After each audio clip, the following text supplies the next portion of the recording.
গল্প নয়, সত্যি ঘটনা। আমার জীবন থেকে কিছু ঘটনা বলছি। আমরা স্কুলে যাচ্ছিলাম,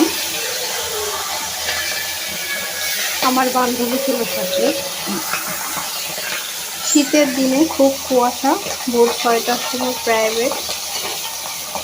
তখন আমার বান্ধবী আর আমি যাচ্ছিলাম। আর একটা বান্ধবীকে সাথে নিয়ে যেতাম, কিন্তু আমাদের ওই দিনকে লেট হওয়াতে ও আগেই চলে গেছে।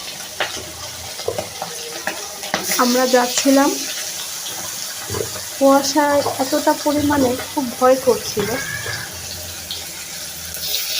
তাও চলে গেলাম। সামনে এক্সাম। তখন যেয়ে দেখি আমার বান্ধবী খুব কাঁদছিল। জিজ্ঞেস করলাম, কেন কাঁদছো তুমি? বলল না। লেখার সময় খুব অমনোযোগী ছিল, খুব অস্বস্তি বোধ করছিল। তখন আমি জিজ্ঞেস করলাম, কিছু বলবি আমাকে? কি সমস্যা তোর? বাড়িতে কিছু হয়েছে? তখন বলল, না, বাড়িতে কিছু হয়নি। আমি বললাম, তাহলে কি সমস্যা? বললো, চুপ কর, তোর নিজের লেখালেখা।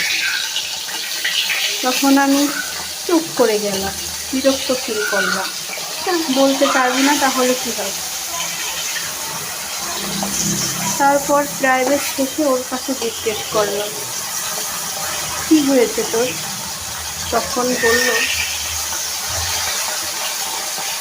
যে আমার বাড়িতে খুব অসুবিধা হচ্ছে, না বলতে পারছি, না সহ্য করতে পারছি। আমার দুলাভাই আমার সাথে খুব খারাপ আচরণ করে। আমার আপু প্রেগনেন্ট। এই অবস্থায় আমি কিছু বলতেও পারছি না। বললাম যে তোর মাকে জানা। বললো, কিভাবে বলবো? তাহলে তো আপু কষ্ট করবে। আমি বললাম যে এই কষ্ট যেন বড় না হয়ে যায় তোর কাছে, তারপর কিছু খারাপ কিছু না ঘটে।